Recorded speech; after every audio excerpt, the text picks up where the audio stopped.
Alhamdulillahi, asiri ya tono, jami'an sojoji na ƙasar jamhuriyar Nijar sun gano wani gida wanda ake zargin 'yan ta'addan nan da suka kai hari a filin jirgi na Jora Hamani da ke Yamai a birnin na wato Nijar, inda babu shakka a cikin wannan gida, kamar yadda kuke kallon wannan bidiyo, yayin da sojojin suka kawo wannan sintiri ne zuwa wannan gida suka kewaye shi. Daga bisani suka shiga cikin gidan, inda suka yi nasarar kama wasu wato kayayyaki a ciki, amma ba a samu mutum ko ɗaya a cikin gidan ba, 'yan ta'addan sun gudu. Inda babu shakka dai, idan ba za ku manta ba, harin ya faru ne yayin da aka yi artabu aka kashe sojojin Nijar 11, amma kuma duk da haka sojojin sun daƙile harin, suka kashe 'yan ta'adda 22 a cikinsu tare da kama wasu, inda mutanen gari guda biyu suka jikkata, inda mutanen gari guda biyu suka mutu. A cikin wannan gida an kama bindigogi bayan sojojin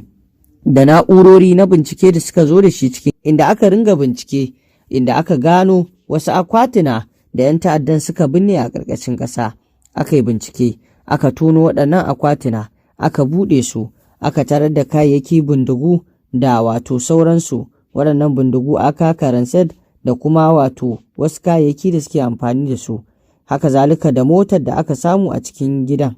Wannan duka kayayyaki ne da 'yan ta'addan suka gudu suka bar su. Daga bisani, bayan wato kama waɗannan kayayyaki da tabbatar da cewar wannan gida na 'yan ta'adda ne, hakan ce ta sanya wato aka ba wa jami'an tsaron ƙasar Nijar ɗin umarni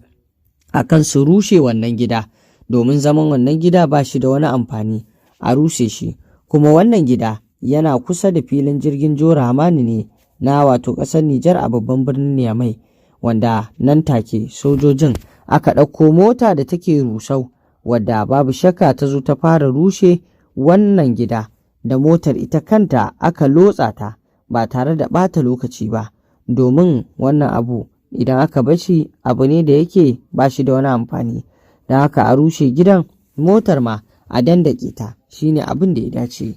Tabbas wannan shi yake tabbatar da cewa jami'an tsaron ƙasar jamhuriyar Nijar a kodayaushe, a kullum, safe, rana, maraice, a shirye suke domin kawo tsaro da kwanciyar hankali a ƙasar Nijar. Dukkan wannan shirye-shirye da kuma tsare-tsare suna gudana ne saboda irin yadda wannan mulki na CNSP ke ƙoƙari wajen tabbatuwar tsaro da kwanciyar hankali.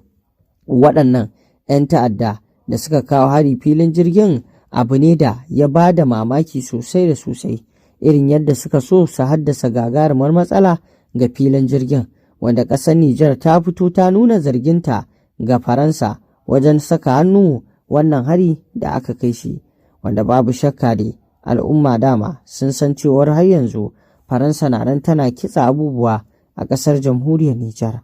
Wannan abubuwa da suke wakana suna faruwa ne ga 'yan AES baki ɗaya, domin tun lokacin da waɗannan sojoji na ƙasashen AES suka tsaya kai da fata domin tabbatar 'yancin 'yan ƙasarsu, shi kenan ake masu bita da ƙulli, ake shirya masu makirci kala-kala, kuma da yardar Ubangiji makircin da ake shirya masu da sharrin da ake ƙulla masu ba zai yi tasiri wajen wato dakatar da su a bisa abubuwan da suke gudanarwa ba.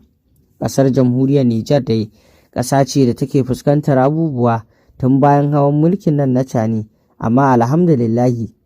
duk da irin ƙalubale da tsaiko da ake samu ta fuskoki da dama, hakan bai hana mahukunta na CNSP gudanar da ayyukan da za su sa al'umma farin ciki ba. Wannan shi ya sanya ake cewa 'yan ƙasa su ma su zama sojojin kansu wajen duk abin da suka gani na motsin da bai kamata ba, su sanar da hukuma domin a ɗauki matakin da ya dace. Duk inda ka ga motsin da baka yarda da shi ba, to sanarwa da hukuma, ita kuma za ta yi bincike. 'Yan ta'addan da ake haddasa su, muna roƙon Allah ya ƙara tona masa asiri, ya kuma bayyano su a duk inda suke. Wannan harkoki na ta'addanci duk masu hannu a ciki, idan masu shiryuwa ne muna roƙon Allah ya shirye su, idan ba masu shiryuwa ba ne, Allah Ubangiji ya kau da su, ya fi mu sanin yadda zai da su. Allah kai masu azaba da riƙo mai tsanani. To masu saurare, ƙarshen rahotannin labaran kenan kamar yadda kuka saurara, yadda kuka ji a ƙasar Nijar ɗin an kama wani gida da wato 'yan ta'adda suka zauna a cikinsa da kuma wato kayayyaki na bindiga da mota da aka samu a ciki nasu, wanda dai sai mu ce alhamdulillahi Allah ya ƙara tona musu asiri. To masu saurare me za ku ce kan